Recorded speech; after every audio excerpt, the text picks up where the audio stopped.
I grew up in a Catholic family, and I was touched especially by the faith of my grandparents. When I was young, we used to go to Mass every Sunday. But when I got to probably around maybe 8, the family did sort of move away from the faith.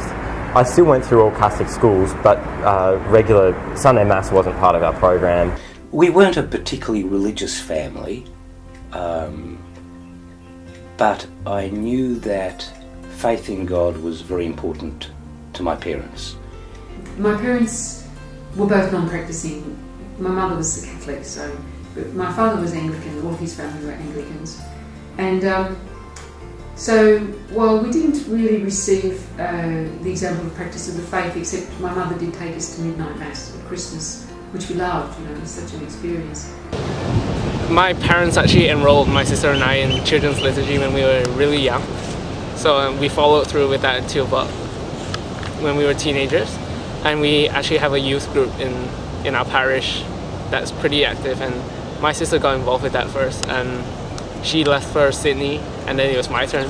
A particular memory is First Communion, and often people talk about this, I've noticed, and that is just that moment and preparing for that. I think I was prepared very well somehow, that there was a sense of intimacy with God. The example of my godmother when I was young was quite important for me. She's a very devout, very prayerful woman who really encouraged me to pray. I think maybe sometimes people think that faith drops out of the sky somehow. I needed my parents to show example by their own lives and by their attitudes more than anything else, that God was important to them, that faith was what sustained them and gave them purposefulness, direction in life. The big moment for me was World Youth Day in Sydney, 2008. I'm one of those people who had a conversion, or a reversion, however you want to call it. And I discovered the truth and the beauty of the Catholic faith and the person of Jesus Christ. And it does go back to very early childhood and having, I suppose, the opportunity in a family situation to pray and to be able to talk about these things. I think that to live without faith is to live without hope. There's a story of a man who was in prison, and when he looked out the window, or two people that were in prison, when they looked out of the window, one looked up at the sky and saw beauty, and the other one looked down at the ground, and that's all they could see. So it's, I suppose, where you have your focus. And I think it's important to have those teachings from the faith that really create the solid foundation. So, and then you develop your own ethics after that. So. Yeah, definitely, I think so.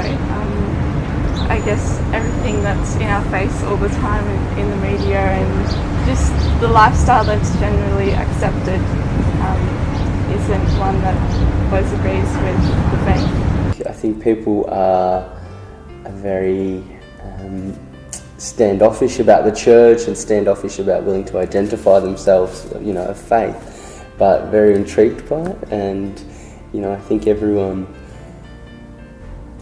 to some degree, wants to have faith in something, or wants to believe in something, or wants to hold something true.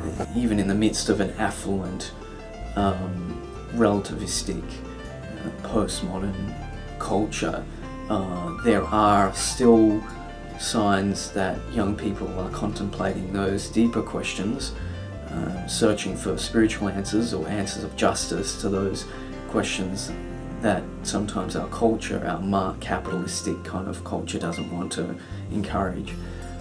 I really believe my faith allows me to actually go on.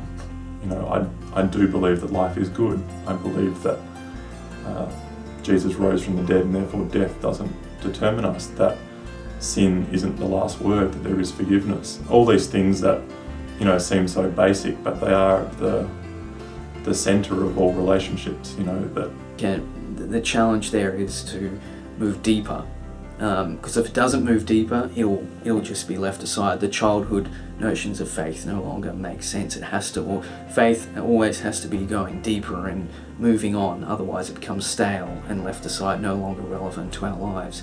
G'day, my name is Jack. My name is Jerome Santamaria. Hi, I'm Miranda. Hi, I'm Michael Buck. I'm Chris. Hi, I'm Leanne. I'm Rita. And I believe. And I believe. And I believe. I believe. And I believe. And I believe. You can walk away now.